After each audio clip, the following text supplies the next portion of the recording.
Fala pessoal, bem-vindos ao Primo da Bola Cast, o seu podcast do futebol carioca e agora também do futebol mundial.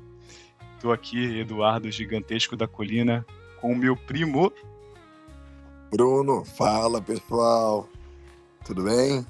Tirando o Brasil ontem, tudo certo, né?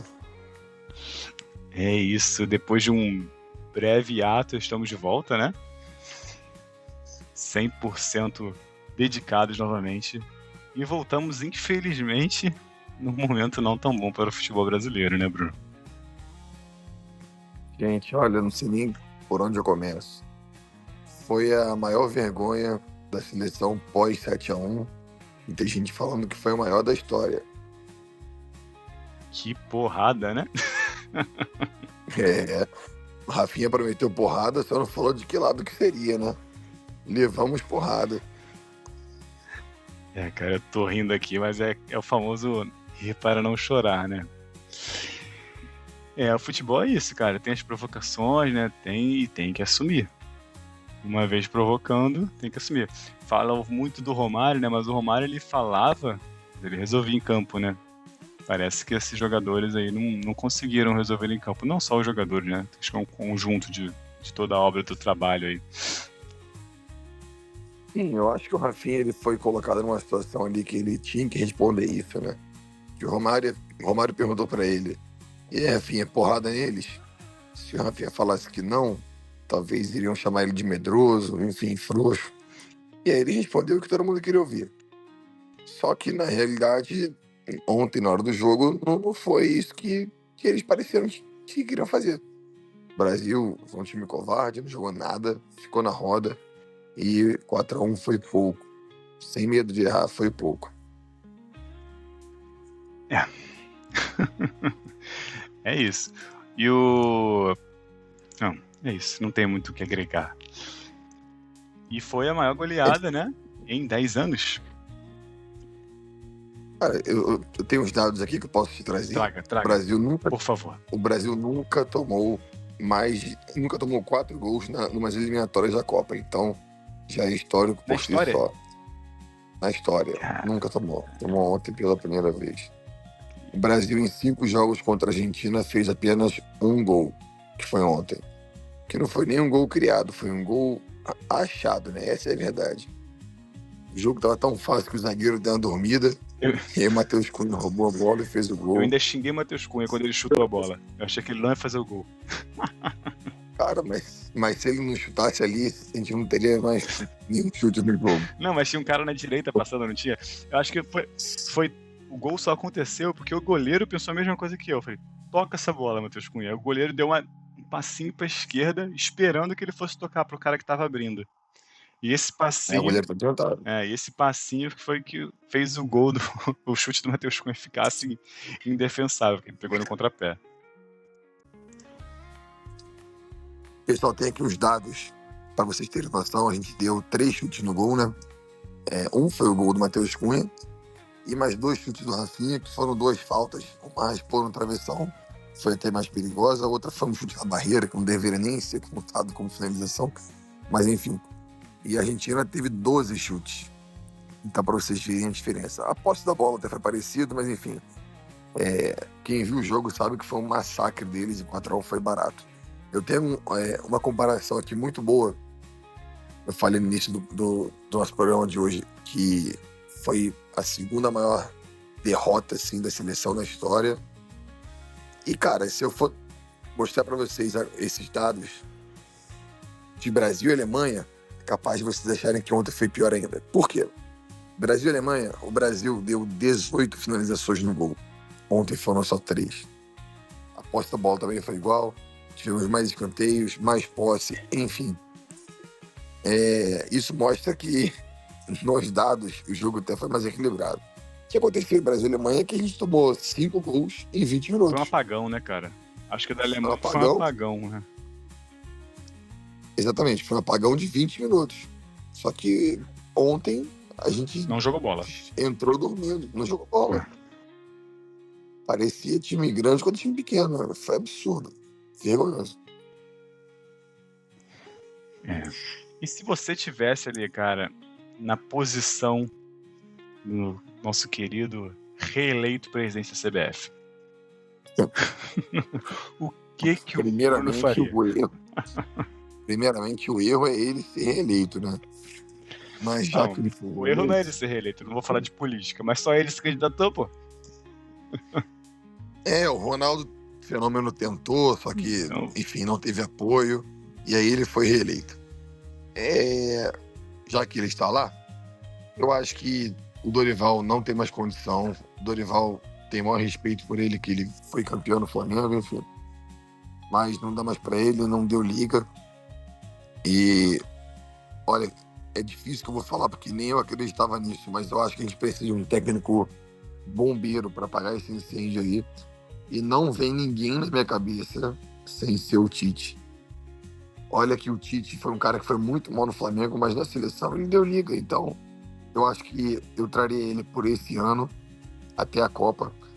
Passou a Copa, aí teria que buscar alguém estrangeiro para o próximo ciclo de Copa, que seria 2030. tem pouco Então, tempo acho agora, que, né, cara?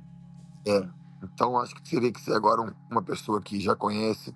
O Tite pegou dois ciclos já de Copa, é um cara que entende, conhece. E é inegável a gente falar que a seleção jogava mal com ele. Mal não jogava. E o Brasil não tomava gol, cara. E o Brasil anda tomando muito gol. Essa foi um dado que eu vi lá na transmissão ontem, no jogo. Parece que na última eliminatória a gente tomou 5 gols, né? A eliminatória toda, né? 5 gols. E aí ontem, só em um jogo, tomamos 4. Então, eu acho que esses dados da eliminatória, eles são interessantes porque dificilmente, né, na história, né, dificilmente o Brasil passa dificuldade na eliminatória, né? Esses placares mais elásticos acontecem, não são tão rotineiros com a seleção brasileira. Mas quando a gente fala de eliminatória sul-americana, normalmente são adversários mais um nível um pouquinho abaixo, né? O Brasil não costuma ter tanta dificuldade. Tá tendo muita dificuldade, até os jogos que tá ganhando, né? Olha, eu até entendo e concordo que os adversários estão mais fortes. A Colômbia não é mais boba, o Chile, enfim. Tem uma galera que está melhorando. O Uruguai já é uma seleção grande, o Equador. A gente pode pegar alguns países que jogam na altitude, que podem atrapalhar também. Enfim, não acho que é mais aquela moleza que já foi. Mas ainda somos muito superiores. A gente pode fazer várias seleções com o nosso elenco. Enfim, a gente tem muita opção boa, cara.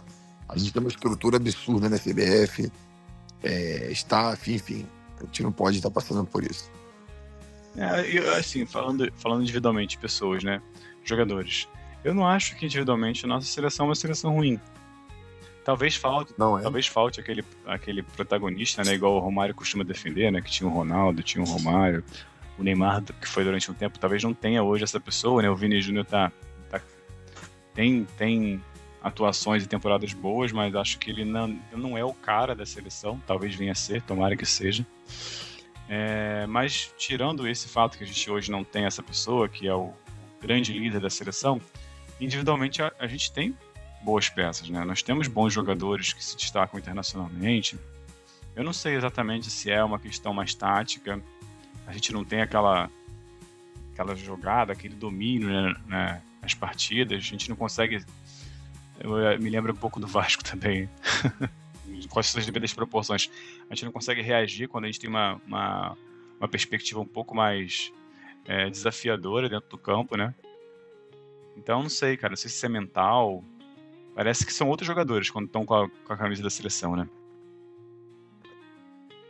Cara, tem muitos fatores.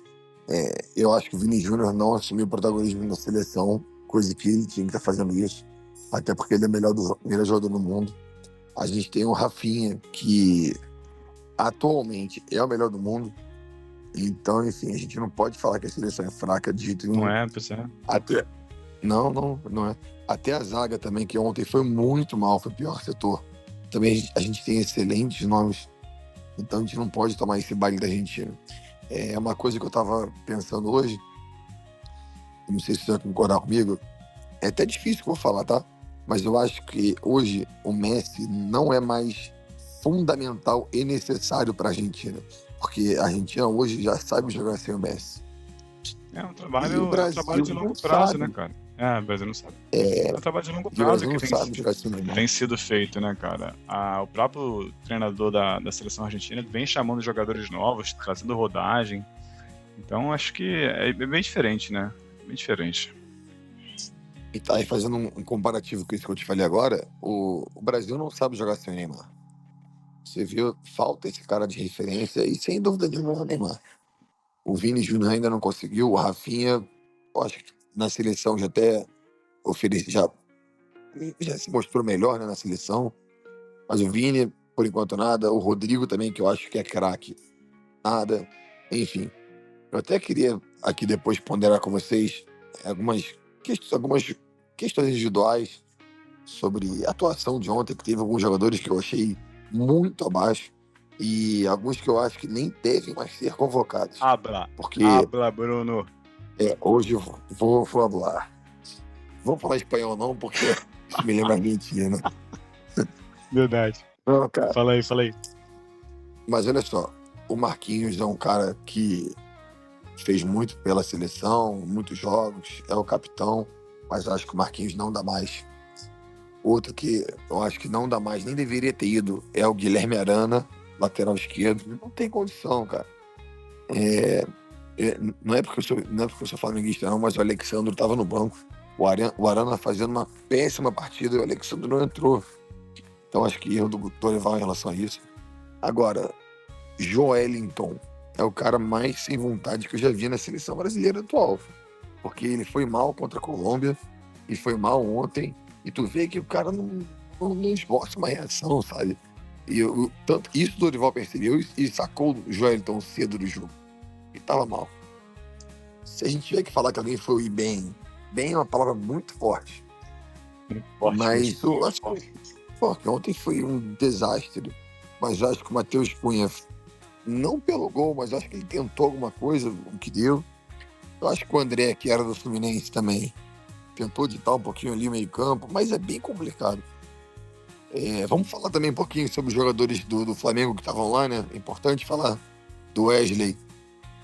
Eu acho que o Wesley contra a Colômbia jogou bem, entrou bem, muito bem no jogo, muito bem mesmo.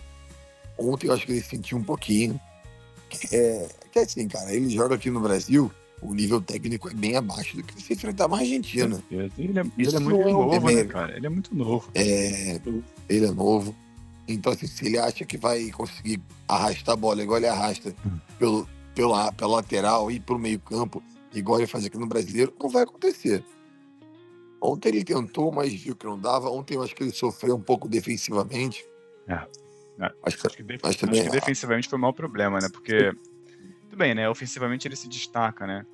No Flamengo. E ele não conseguiu executar isso ontem. Na verdade, ninguém conseguiu executar nada no ataque ontem. Então não posso nem botar a culpa no Wesley. Mas defensivamente ele deu bastante espaço, né? mas assim, eu até acho que ele não foi bem. Não vejo ele como culpado de nenhum gol. Não, também não. vejo, Também sério, não. mas pecou, assim, faltou do Wesley. E outro que a gente já falou E esse do Flamengo foi o Léo antes de você passar, e esse faltou é porque a gente sabe que ele tem potencial, né? Não é porque ele. A É, gente sabe que ele joga mais do que aquilo, né? E ele sabe também, né? Enfim. Mas continue. ele jogou bem contra a Colômbia. Aí tanto que ele virou titular, né? Pegou a vaga do Wanderson. Que entrou bem, ele mudou o jogo. Só que ontem faltou, não só pra ele, faltou pra todos. Né? E aí faltou de falar do Léo Ortiz, também do Flamengo, que entrou no segundo tempo. Sim, mas que ele entrou até com mais vontade, sabe? Chegou dando umas pancadas, fazendo falta. A prometida porrada do Rafinha, o Léo Ortiz, acho que até deu algumas. Verdade. Mas sim, a gente tá brincando, mas claro que a gente, assim, se tivesse que dar porrada, teria que dar, mas a gente queria resultado, né? E isso faltou. E, Dudu, eu vou te dar minha opinião, cara. Diga. Quando a gente tomou gol com 5 minutos, depois com 10 minutos, a pancada tinha que começar ali, cara. Tinha que, como o Luxemburgo falava, o bom Luxemburgo, fura a bola, acaba o jogo, cara. Porque era uma promessa ali de desastre. Era desastre à vista. Tava na cara que ia acontecer isso, cara. Então, tu falou do protagonismo, né, antes dessa análise dos jogadores. E ontem o Rafinha, ele teve a oportunidade de se tornar um protagonista, né? Porque ele criou todo esse... Ele, não vou dizer que ele criou, mas acabou se criando toda essa polêmica E ele era o Sim. protagonista da polêmica. Ele podia chegar ali, claro que não depende só dele, né? Depende de todo o time, mas se ele faz um jogo espetacular, ele vira um grande protagonista ali da seleção. E diga-se de passagem, esse jogo ganhou muito mais visibilidade depois dessa polêmica toda, né? Eu mesmo não tava tão animado assim para ver o jogo, apesar de ser um Brasil e Argentina, eu não tava tão animado. Depois dessa confusão toda, poxa, eu falei, cara, agora eu vou assistir. Parece que mesmo que não tenha nenhum ato violento, não acreditei de fato que ia acontecer algo muito fora da curva, mas mesmo que não tenha, é um jogo que promete ser pegado que eu digo no sentido de que os dois times querendo muito, devido a toda essa questão, Sim. que toda a mídia que isso gerou. E acabou que o Rafinha não conseguiu, né, justificar não, mas concretizar esse protagonismo. O legal do Rafinha ter falado isso é porque essa fala dele vendeu o jogo. Vendeu né? muito. Então gerou uma expectativa. Enfim, Obrigado, eu Rafinha, vejo. eu não ia ver o jogo, cara. E assim, eu tava falando com os amigos meus, eu vejo o jogo do Brasil hoje mais por obrigação do que por prazer, sabe? Porque tu não vê um futebol bem jogado. É porque Eu também, vejo que eu sou brasileiro. não só a obrigação, eu vou dizer por mim, né? Aí falando novamente do Rafinha. Cara, Rafinha é craque de bola. Então, Muito bom. é o famoso assim, o time não está bem, mas você imagina lá no fundo do seu coração que em algum momento isso vai encaixar, cara. Esses caras vão jogar o que eles jogam no clube e de repente pode ser naquele jogo. Então acaba que um jogo ou outro você assiste. E quando vem essa questão da polêmica, falou, cara, será que essa não vai ser a virada? Será que essa não vai ser a virada de chave de que finalmente o time vai encaixar? Porque agora tem uma motivação, tem uma polêmica, tem o time jogando em favor de uma possível midiática em volta do Rafinha, e o Rafinha seja um cara que é parceiro de muitas pessoas ali dentro. Enfim, então gera essa questão poxa, agora eles vão jogar não só pela seleção, mas pelo Rafinha também. Então é o imprevisível, né? É igual quando um craque entra no segundo tempo, você para assistir, porque você acha que, por mais que esteja 2-0 ao outro time, você acha que pode acontecer daquele craque deslanchar e resolver o jogo. E a seleção brasileira tem muito desses craques, só não tá acontecendo. Não tá encaixando. Sim, sendo bem honesto, cara, quando a gente disputou ontem, fez 2-1, eu, honestamente, não imaginei que fosse ter um empate, uma virada. Pelo fato do jogo, de estar analisando o jogo, você vê que aquilo ali não é um jogo que a gente vai empatar. Claro que o futebol é imprevisível, né? Mas era muito mais fácil tomarmos o terceiro, quarto, quinto, sexto, do que faz no final. Então, mas aquele 2-1, aí vou falar um pouco sobre mim, né? Aquele 2-1 talvez não me deu muita esperança também, não. Mas talvez no momento, me deu um lampejo assim, será que a Argentina vai ser menos agressiva agora que tomou o gol? Porque, tomamos um gol, de repente a gente toma um empate aqui, vamos segurar a vitória, vamos ser mais prudentes aqui. Mas não aconteceu, né? Continuaram dominando muito a partida, né? Para cima, O tempo todo. Possível, empurrando. Deixa eu dar o último dado que eu pesquisei aqui. Para fechar. Se você for analisar todos os meio-campos do Brasil que entraram ontem, nenhum deles configura, todos jogam na Europa, tá? Mas nenhum deles configura que jogam em clubes grandes na Europa. Se você for ver um retrospecto antigo, a gente tinha Casemiro, enfim, jogadores que jogavam Real Madrid, Manchester United, enfim, jogadores em clubes grandes. Se você for ver, olha só, João Gomes e André jogam no Wolverhampton. Ederson no Atalanta da Itália. Joelinton no Newcastle da Inglaterra. Então você não vê nenhum clube aí gigantesco. Então talvez isso mostre que a gente não está com uma seleção tão uniforme, tão homogênea.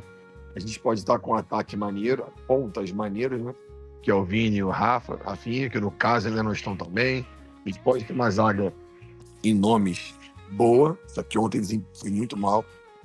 Temos os melhores goleiros do mundo, o Alisson e o Ederson são excelentes, mas também não estão performando. Quando veste a camisa da seleção também não vão bem. Enfim, sempre falta esse encaixe, mas eu acho que o meio-campo ainda falta. O Neymar vai ser essa peça, cara. A expectativa é essa. Deve ser a última Copa do Mundo do Neymar. Então acho que ele precisa, se ele quer uma Copa do Mundo, ele tem que dar vida nessa agora, no ano que vem. É isso. E o time jogar pra ele, né? Jogar pra Exatamente, tem que ser isso. Não pode ter vergonha disso. Assim, acho que não é nem só vergonha. é a humildade de perceber que não tá funcionando sem ele. Cara, o Neymar voltando, vamos tentar jogar pra ele, pra ver se muda alguma coisa, porque se o Neymar entrando e a seleção não jogando pra ele, vai ser a mesma coisa que ontem, com uma diferença de lampejos do Neymar quando ele pegar na bola. Mas se a gente... Eu já fui contra isso, tá? Já fui contra.